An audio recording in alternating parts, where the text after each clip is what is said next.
Bismillahirrahmanirrahim. Assalamualaikum warahmatullahi wabarakatuh. Alhamdulillahirrabbilalamin. Wassalatu wassalamu ala asrafil anbiya'i wal mursalin Sayyidina wa maulana Muhammadin wa ala alihi wa sahbihi ajma'in, amma ba'd.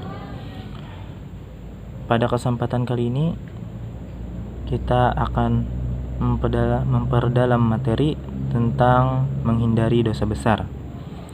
Pada bab 3, kalian bisa melihat materi tersebut di file buku yang telah dibagikan oleh Bapak di grup sebelumnya. Jadi untuk itu kalian bisa sambil melihat buku tersebut dan membaca di sana, dan apabila nantinya ada yang ditanyakan bisa kalian tanyakan langsung nanti lewat chat atau lainnya. Untuk itu kita mulai saja pada pembelajaran hari ini dengan mengucap basmalah. Bismillahirrahmanirrahim. Di sini pada materi ini terdapat macam-macam dosa besar seperti membunuh, liwat, LGBT, minum khamar, judi, mencuri, durhaka kepada orang tua, meninggalkan sholat, memakan harta anak yatim, dan korupsi. Nah, itu beberapa materi nanti judul materi yang akan kita bahas. Selanjutnya, di sini ada materi tentang membunuh. Larangan membunuh. Pembunuhan atau perilaku membunuh sangat dilarang dalam Islam dan merupakan kejahatan tingkat tinggi. Efek pembunuhan itu berkepanjangan sehingga menimbulkan dendam kesumat antara keluarga terbunuh dengan keluarga atau pembunuh itu sendiri. Jadi akibat dari membunuh atau terbunuh ini timbullah sifat yang bisa menimbulkan sifat dendam. Nah, dendam ini sangat berbahaya. Selanjutnya ada dalil larangan membunuh. Bismillahirrahmanirrahim. Wala taqtulun nasa allati harramallahu bil haqq.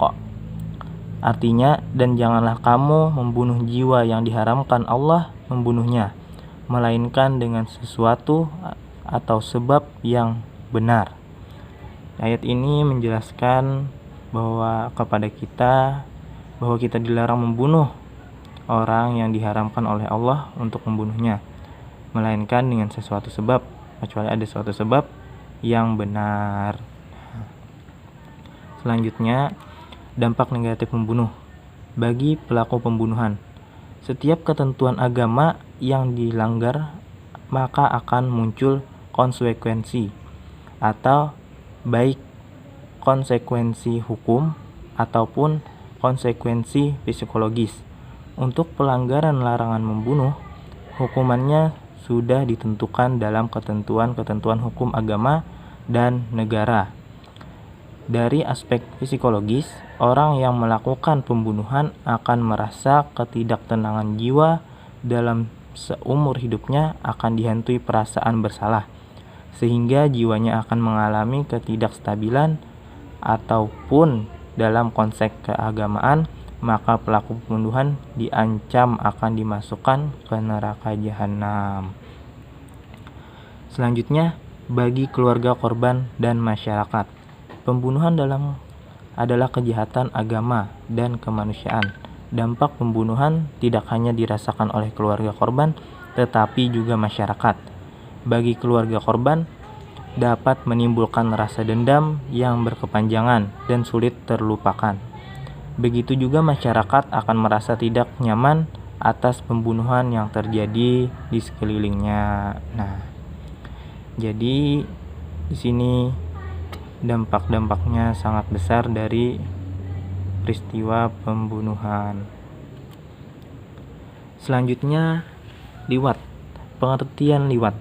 Nah, kata liwat bukan kata asli bahasa Arab.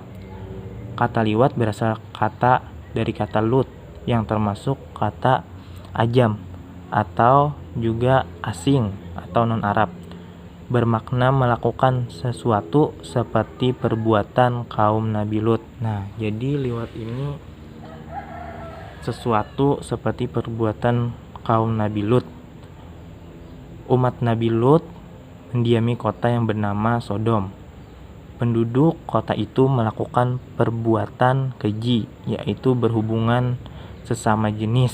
Nah, laki-laki dengan laki-laki dan perempuan dengan perempuan, sehingga perilaku liwat juga disebut dengan sodomi. Nah, ini adalah perbuatan yang sangat keji. Jadi semoga kita terlindung dari perbuatan hal-hal yang semacam ini. Selanjutnya, dalil keharaman liwat. Di sini ada dalil tentang keharaman perbuatan liwat, termasuk dalam kategori fasyih.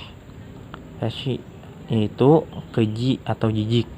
Dijelaskan oleh Quran surah Al-A'raf ayat 33 sebagaimana berikut. Bismillahirrahmanirrahim. Qul innama harrama rabbiyal fawahisha ma zahara minha wa ma batan. Artinya, katakanlah Tuhanku hanya mengharamkan perbuatan yang keji, baik yang menampak maupun yang tersembunyi. Nah, jadi di sini ada dalilnya keharaman liwat, sesuatu perbuatan yang keji. Selanjutnya, dampak negatif liwat. Liwat ini memiliki beberapa dampak negatif. Dikategorikan sebagai orang yang melampaui batas, masrufun. Jadi orang-orang yang melakukan perbuatan tadi itu disebut dengan masrufun, yaitu orang yang melampaui batas. Kata orang tuh kelewatan, dilaknat oleh Allah Subhanahu wa taala. Jadi perbuatan itu seperti yang ada dalilnya tadi, sangat dibenci oleh Allah Subhanahu wa taala. Allah menamakan orang yang melakukan liwat sebagai kaum perusak dan orang yang zalim. Nah, jadi orang-orang yang berbuat yang sesama jenis tadi, Allah menamakan orang yang melakukan tersebut sebagai kaum perusak atau orang-orang yang zalim. Selanjutnya ada LGBT, lesbian, gay, biseksual, transgender. Nah, panjang benar, makanya disingkat dengan LGBT. LGBT adalah singkatan lesbian, gay, biseksual, transgender. LGBT merupakan perilaku seks menyimpang, bertentangan dengan hukum Islam dan sangat mengkhawatirkan bagi kehidupan manusia. Nah, ini juga merupakan perilaku menyimpang yang sangat dibenci oleh Allah Subhanahu wa taala dan orang-orang yang beriman. Di sini ada dalil keharaman LGBT. Bisa kalian cari nanti ayatnya di sini. Dasar keharaman lesbian atau syak merujuk pada beberapa ayat Al-Qur'an.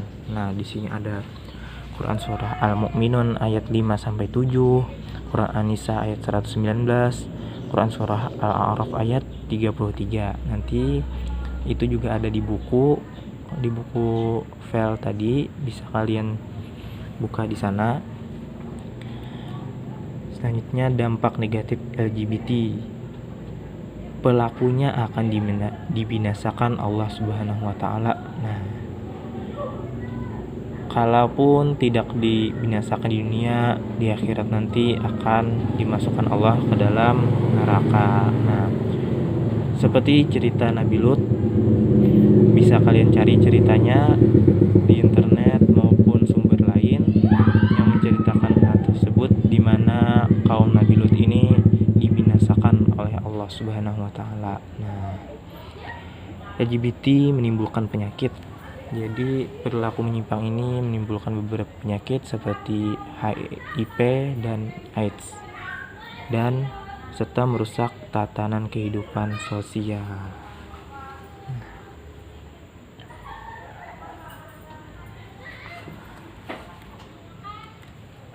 Meminum khamar. Nah, selanjutnya meminum khamar. Pengertian khamar.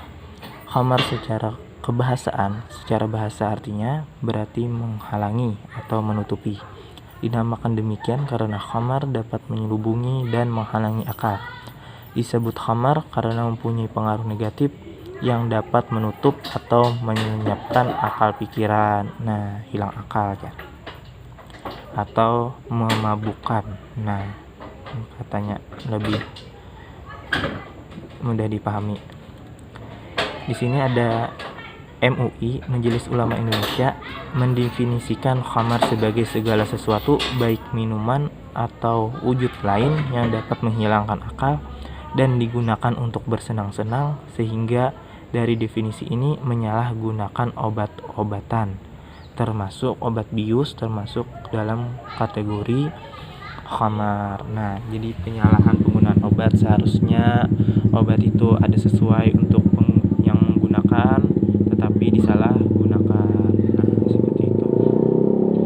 Selanjutnya dalil tentang khamar. Di sini ada Quran surah Al-Maidah ayat 90. Bismillahirrahmanirrahim. Ya ayyuhallazina amanu innama khamru wal maisiru wal ansabu wa azlamu rijsum min amalis syaitani fajtanibuhu la'allakum tuflihun. Yang artinya, hai orang-orang yang beriman, sesungguhnya minum khamar, berjudi, berkorban untuk berhala, mengundi nasib dengan anak panah adalah perbuatan keji, termasuk perbuatan syaitan. Maka jauhilah perbuatan-perbuatan itu agar kamu mendapat keberuntungan. Quran surah Al-Maidah ayat 90. Di sini ada juga dampak mengonsumsi khamar. Dampak-dampaknya melanggar larangan agama dilanggar karena di agama tidak boleh mengonsumsi khamar, memicu perbuatan jahat dan lainnya. Karena khamar ini menghilangkan akal, jadi itu dapat menimbulkan kejahatan. Terlarang melaksanakan ibadah. Nah, ibadah dilarang karena tidak hilang akalnya hilang, menimbulkan gangguan mental organik dan mendapat sanksi. Nah, bahkan sanksi pidana. Selanjutnya, menghindari perilaku minuman khamar. Meningkatkan ketaatan dengan ibadah dan amal soleh. Nah, dengan cara menghindarinya dengan meningkatkan ketaatan dengan ibadah dan amal soleh.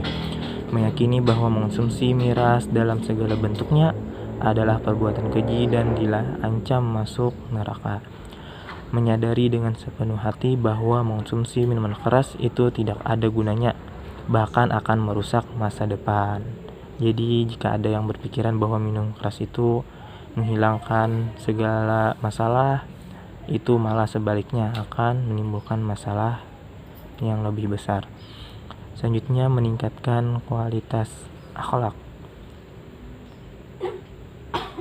dan meningkatkan wawasan keilmuan serta kreativitas diri. Nah, ilmu kita cari, kita gali, itu dampak-dampaknya apa?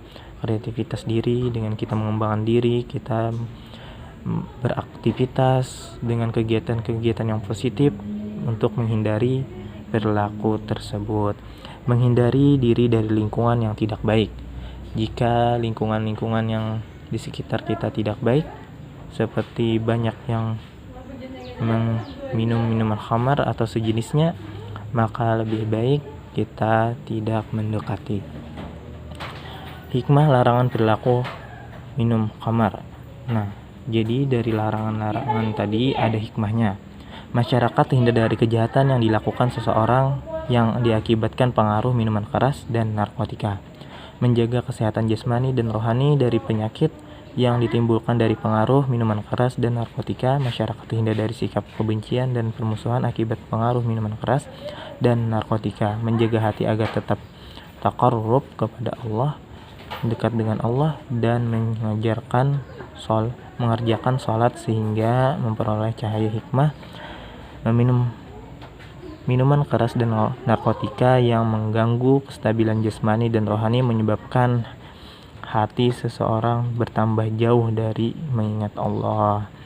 Hati menjadi gelap dan keras sehingga mudah sekali berbuat apa yang menjadi larangan Allah. Nah, karena pikirannya sudah tidak terkendali. Selanjutnya, judi.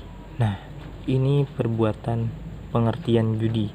Dalam ensiklopedia Indonesia, judi diartikan sebagai sesuatu kegiatan bertaruhan untuk memperoleh keuntungan dari hasil suatu pertandingan, permainan, atau kejadian yang hasilnya tidak dapat diduga sebelumnya. Dalam pengertian syar'i, judi merupakan terjemahan dari masyir, yaitu segala bentuk permainan dengan taruhan uang, benda berharga lainnya, di mana yang menang mengambil uang tersebut. Itu judi. Dalil tentang larangan judi juga ada tadi bersamaan dengan larangan minum khamar, yaitu Quran surah Al-Maidah ayat 90. Bismillahirrahmanirrahim. Ya ayyuhallazina amanu innamal khamru wal maisiru wa ansabu wa azlamu rijsun min amalin syaitan fajtanibuhu la'allakum tuflihun. Artinya, hai orang-orang yang beriman, sesungguhnya minum khamar, berjudi, berkorban untuk berhala, menyembelih binatang untuk selain Allah, misalnya mengundi nasib dengan anak panah, adalah perbuatan keji, termasuk perbuatan setan. Maka jauhilah perbuatan-perbuatan itu agar kamu mendapat keberuntungan. Nah, mudahan kita beruntung, bertahan. Amin. Unsur-unsur judi. Nah, jadi judi ini ada unsur-unsurnya juga, bukan hanya unsur-unsur kimia. Kalau kalian kelas IPA, di sini ada permainan, untung-untungan, dan ada taruhannya. Dampak negatif perilaku judi. Judi adalah perbuatan rijis yang berarti kotoran manusia, bau busuk dan menjijikan. Judi adalah perbuatan syaitan, merusak ukhuwah persatuan, menimbulkan permusuhan dan kebencian, menghilangkan semangat untuk bekerja, melupakan zikrullah dan sholat. Karena orang yang judi akan selalu merasa tidak puas terhadap apa yang diperolehnya, dan andai pun menang, maka ia akan senantiasa merasa belum cukup dengan hasil judinya, apalagi yang kalah. Nah, biar menang bisa umpat pulang, yang kalah bisa jual ulang. Dan kita dijauhkan dari hal-hal yang dilarang. Menghindari perilaku judi. Nah, di sini ada cara menghindari. Para tokoh masyarakat, tokoh agama, dan pemerintah harus bergandengan tangan untuk bersama-sama memberantas perjudian. Jadi tokoh-tokoh masyarakat, yang kepala-kepala masyarakat, tokoh-tokoh agama, dan pemerintah yang punya wewenang luas harus bergandengan tangan. Nah, sama-sama artinya memberantas perjudian. Setiap individu berusaha menghindari pergaulan dengan penjudi. Nah, ini ibaratkan kada kuat, ada kawan yang berjudi teumpat. Nah, ada orang yang berjudi teumpat. Nah, kita mengkawak itu menghindari. Setiap perilaku penjudi harus menyadari bahwa perilaku judi adalah melanggar ketentuan agama dan negara dengan cara segera bertobat, taubatan nasuha, dan memperbaiki diri dengan amal soleh. Semoga kita bisa mengisi hidup ini dengan amal-amal soleh. Berusaha mencari rizki yang halal dan qanaah. Nah, halal rizki kadang dengan cara berjudi. Senantiasa berjuang untuk menunaikan kewajiban secara istiqomah, baik terhadap keluarga, lingkungan, atau kepada Allah Subhanahu wa Ta'ala.